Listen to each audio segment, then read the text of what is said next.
Well, hello, you guys. Morning, morning. Glad you've joined me for this One Thing Monday. Oops, I gotta go back to, hang on a second. Got ahead of myself.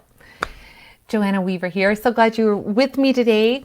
So here we are, still in the middle of the COVID-19 crisis, and I don't know what's happening in your neck of the woods, but here in Montana, we've actually been able to, things are starting up this weekend. And so we actually were able to have church. We're blessed to have a really big sanctuary, so we were able to spread the chairs way apart, and there were probably about 100 people there, and then we continued to stream online, and that was really good. But yeah, it's really requiring us to be flexible, isn't it? It really, really is. And so God has asked me to talk to you guys about something that really seems strange to be honest. And it came from one of our freak snowstorms in April. Yeah, we had like 2 inches, 2 to 3 inches, like two completely different times. It would be like 65, and then we'd have these snowstorms. And so, as I've been praying over the weeks, just saying, Lord, I really want these One Thing Mondays to be about what you're saying and not about what I think. I really had that whole time kind of stuck in my heart in just so last week, speaking of stuck, I spoke about getting unstuck because I think in times like these where our plans are they've been turned upside down and we don't quite know what to do with ourselves, it's really easy to get stuck. And so last week we just talked about, don't what could we do to make the most of this time? Now, I want to be clear once again that I'm not saying, hey, listen, you need to be productive during this time. No, because God may just be giving you this sweet little oasis of rest and restoration. I have heard from a lot of you that you're having great times with your family, and so it's been a sweet time. But my heart behind these One Thing Mondays is that we wouldn't come out of this time and look back and say, oh, I wish that I would have. And I'm sure we'll have some of that. That's just human nature. But what I really was praying that the Lord would give us some forward movement in areas where we've been stuck. And so if you're listening today, I'd love to hear from you, maybe from last week. Were you able to make some forward progress? We talked about taking baby steps, and we may not be able to do what we wanted to do, but what can we do? And so last week we talked about getting unstuck, but today I want to talk about gaining traction. So, oh my goodness, it's probably been about 5 or 6 years ago that I was in a season where I just felt like I was spinning my wheels. Like I was really, really busy, but I didn't feel like I was really making a lot of progress. And so that was my word for the year was traction. Traction. How can we make forward progress in our lives? And it could be spiritually, it could be physically. Just what is that place where you want to have some forward motion? It has nothing even to do with the COVID-19 crisis, but it's like, yeah, I've been sort of stuck. I want to get closer to the Lord, but I just haven't made any movement towards it. I want to make some progress in getting a handle on my home, but I haven't felt like I've made any progress. And so last week, I'd encourage you to go back and listen to that, was how do we get unstuck? How do we start making forward progress? How do we even discern what that looks like? And then this week, traction is what I want to talk about. Traction.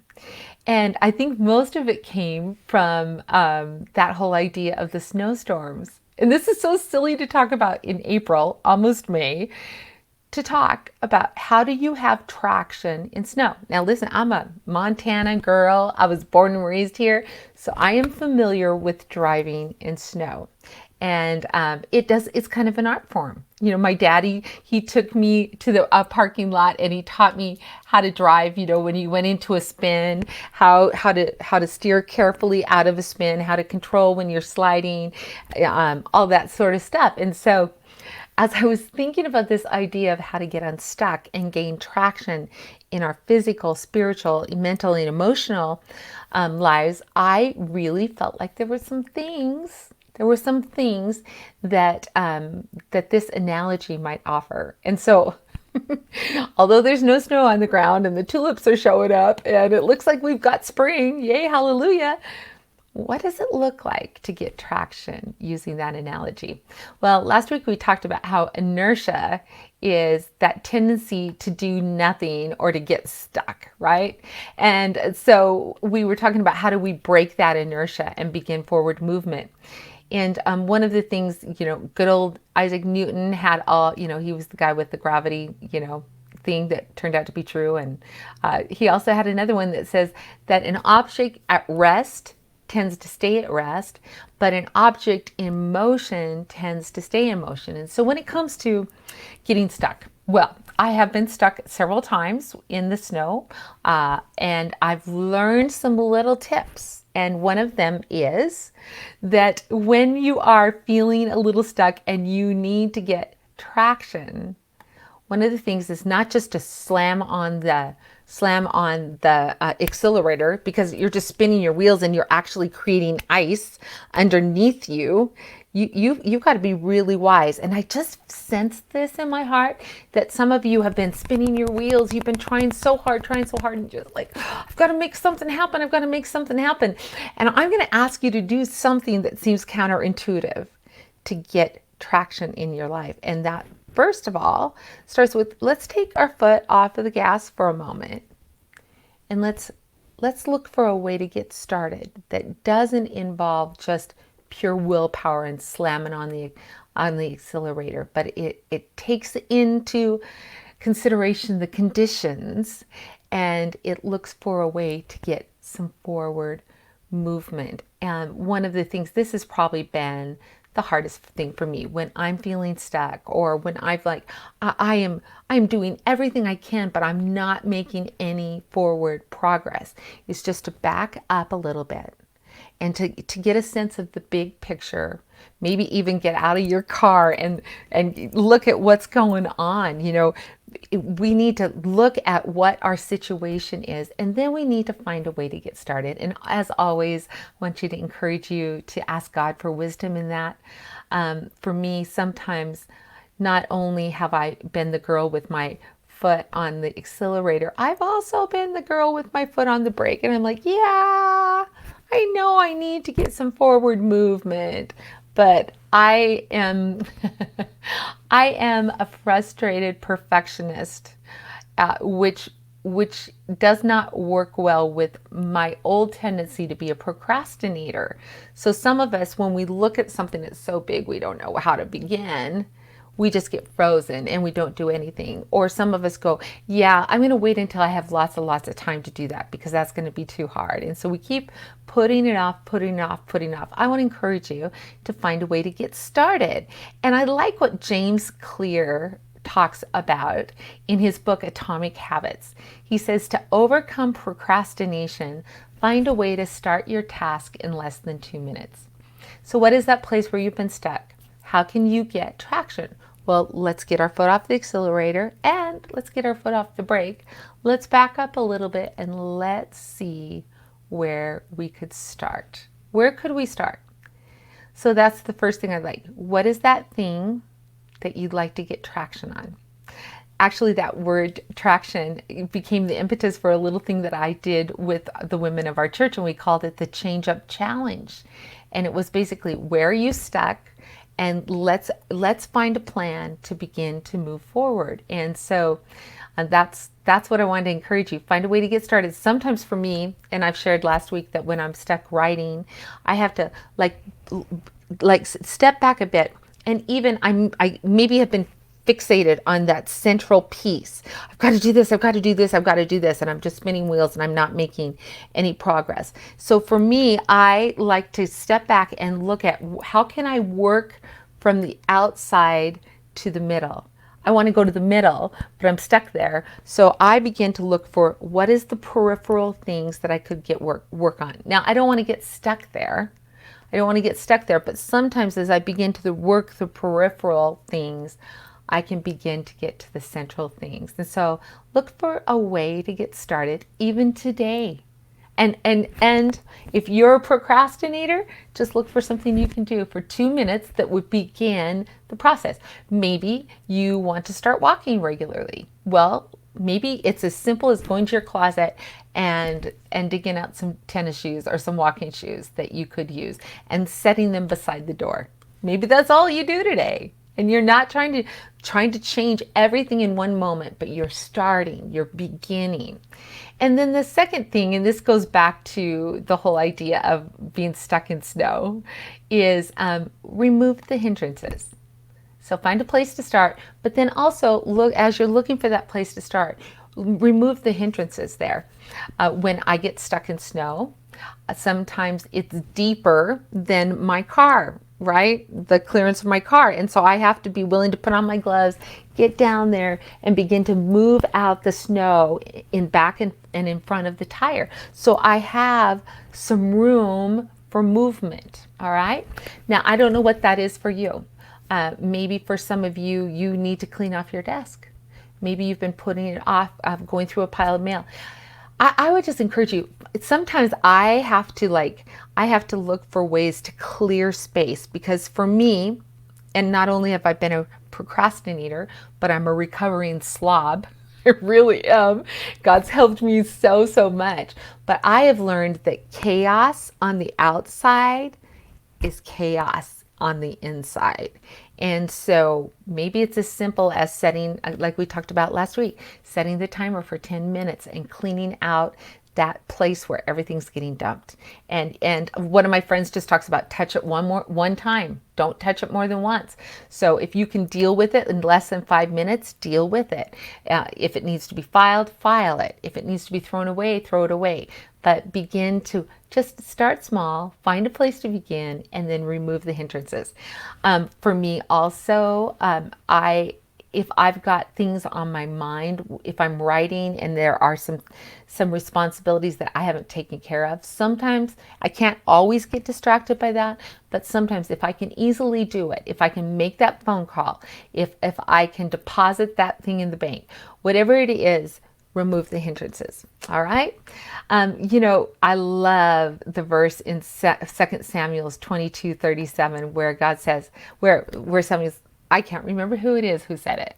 I should have looked that up, but I think it must have been David. You have made a wide path for my feet to keep them from slipping. And sometimes we just have so much mental junk, emotional junk, even physical junk around us. We keep tripping over it, or we keep getting distracted. So remove your hindrances. And then number 3, I want to encourage you, be willing to pivot. Okay. And oh my word, has this come home to me today, because I've been working, wanting to do this bathroom remodel at our church for years, literally years. It's been kind of my responsibility. I've had the go ahead for years. Yes, talk about procrastination. But I've also had other things, and so I've got anyway, that's a whole nother story. But we've done it. We've replaced the flooring. We've got the new bathroom partitions. We painted the walls. The one sticking point has been the new granite countertops. They're going to be gorgeous. I'm so excited. Took me forever to get all the colors together. And yes, I could possibly not only be a procrastinator, but also perhaps a perfectionist. Well, today I found out that the slab of granite that has been being held for us has discolored, and it is no longer cream, it's yellowy, and it doesn't look good. And so we've got to pivot. We've got to decide, are we willing to wait for new material, or are we willing to go with what he has on hand, even though it's not exactly what we want? And doesn't that just mess us up sometimes? And doesn't that just want to get us stuck again? And so I'm really asking the Lord, help me to be willing to pivot. Help me to be willing to take a new path. Because here's the deal. I've been praying that the Lord would direct us, right? And if you're feeling stuck somewhere, may I just suggest that maybe you lay out your plans before the Lord and say, God, is there something different that you want to do in this? one of the things that I've been repeating to myself a lot lately is a quote from Francis Fenelon that says this: "Teach me to treat all that comes to me with peace of soul and with firm conviction that your will governs all." And isn't that hard to do? Because when things come against us, when plans get changed, we can just go, oh, we just feel so frustrated that our plans have been interrupted. And we just try to slam on the accelerator and we're just, oh, I'm going to make it happen. But again, I want to encourage you, take your foot off the accelerator and say, Lord, is there something else you want to do? So when my car has been stuck, I have found that spinning my wheels just creates a rut. And sometimes that rut is so deep, I am not going to be able to get out of it. So I'm going to have to even be willing to allow God to put obstacles. Or I even one time I had to put a rock in the rut to get me up out of the rut onto a new path. And so if you're being frustrated today, if your wheels are spinning and you've been crying out to God for traction, perhaps that obstacle that you're facing is going to be the key to get you unstuck. I don't know, just presenting it. The other thing I found that when I'm in slippery conditions, that if I just keep trying to do the same path, it's just so slick because I've tried it so many times. And so sometimes I just have to turn slightly, just kind of amend my path just a little bit, get off to the side into some packed snow that allows me a fresh grip. I don't know who I'm talking to about that, but I really feel there's someone listening right now that you have just created a rut trying to make something happen the same way over and over and over and over again. And now you're up against it and you're so frustrated. But can I encourage you, allow God to give you the courage to try something different than you've done before. Be willing to pivot. Be willing to pivot. And then when it comes to getting unstuck from sticky situations or icy situations, one of the things I've found is that when my car is stuck and I've stopped spinning my wheels and I've got out of the car, I've removed the hindrances, I've been willing to try a new path. Here's the thing, you cannot gun it, you guys. You cannot do pedal to the metal. When you're trying to get unstuck, it's slow and steady that wins the race. Slow and steady. I mean, honestly, it's very light on the accelerator because you've got to go slow enough for your tires to do their job, to grip the snow and begin to move through the snow rather than spin on top of the snow. And it's just crazy to me that I'm talking to you about getting unstuck from icy situations, snowy situations, life situations, using this analogy, but I really feel it's for someone out there. You're trying to force it. And God's saying, pause a moment, ask me for help, be willing to try a different situation, a different method, be willing to remove any hindrances, and then be willing to slowly move forward. The other thing I found is this. Have you ever said, I just feel like I take one step forward and take two steps back? I've felt that way.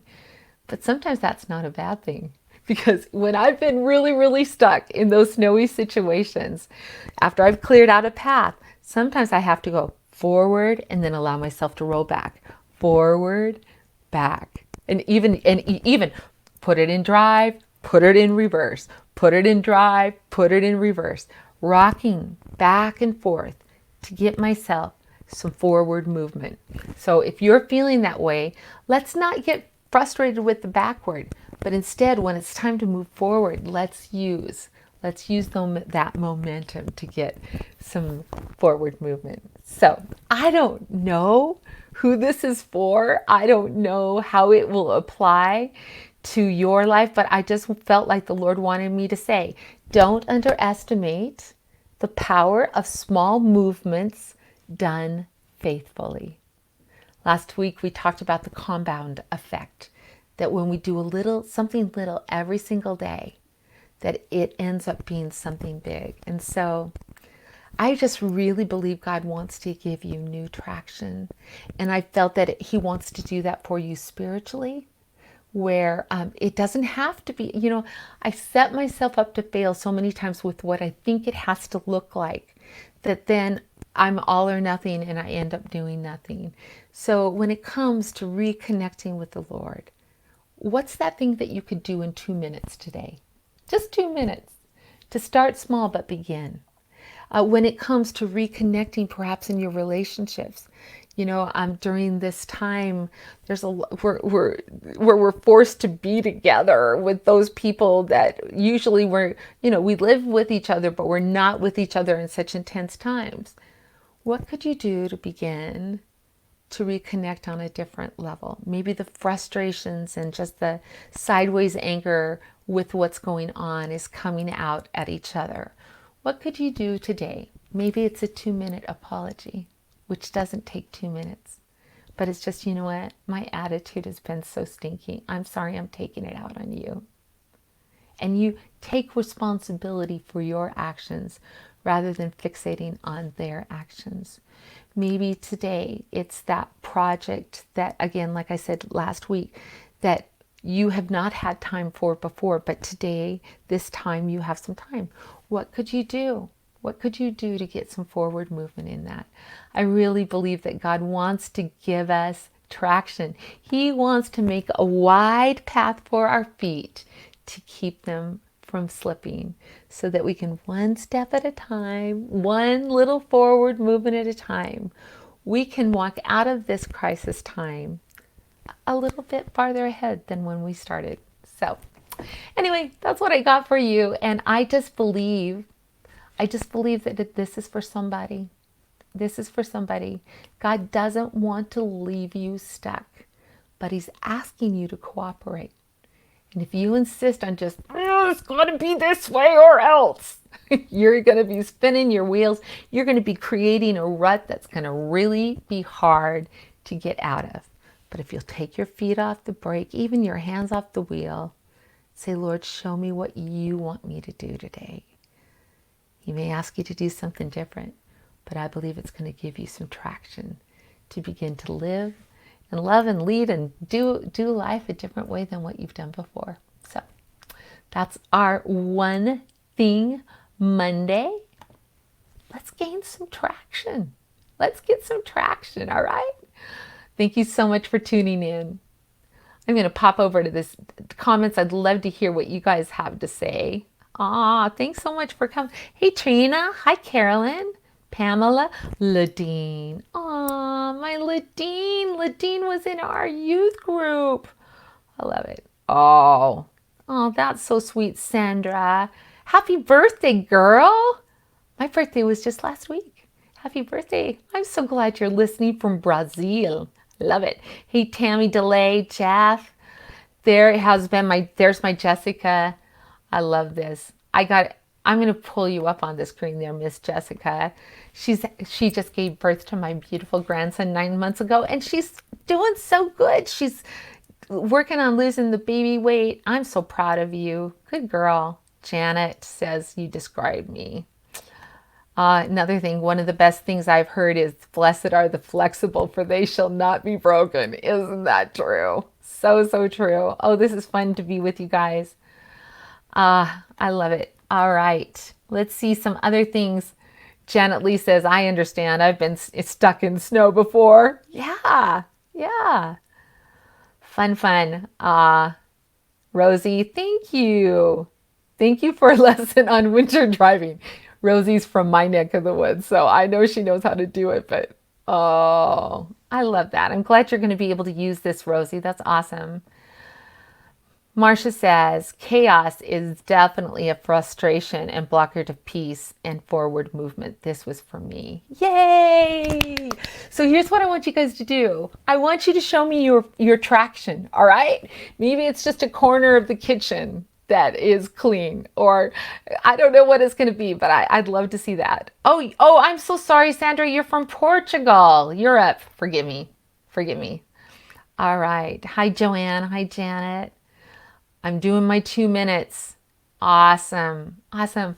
Well, this is really fun. I'd love to hear more from you guys. Those of you who are watching the replay, tell me what spoke most to you. What are you going to use today to get some traction in your life? And those of you who are already on, go ahead and put some of that in.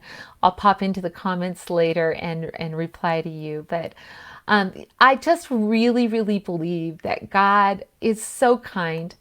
He doesn't set us up to fail. He's not sitting back and saying, well, I wish that they would get it together. He's more than willing to help us. One of my favorite verses in the Bible is Philippians 3:13 through 14, where Paul says, brothers and sisters, I do not consider myself yet to have taken hold of it, but one thing I do, forgetting what is behind, I press on towards the goal to win the prize. So, hey, listen, really, it doesn't matter what you did yesterday or what you did last year or what you did last week. What are you willing to do today? One thing this week with the Lord's help for a mighty breakthrough. I can't wait to see what God has for you. I'm trying to apply it myself. The Lord is helping me with the book. I appreciate your prayers. Doing it with the bathroom remodel. Gonna try to make that decision today.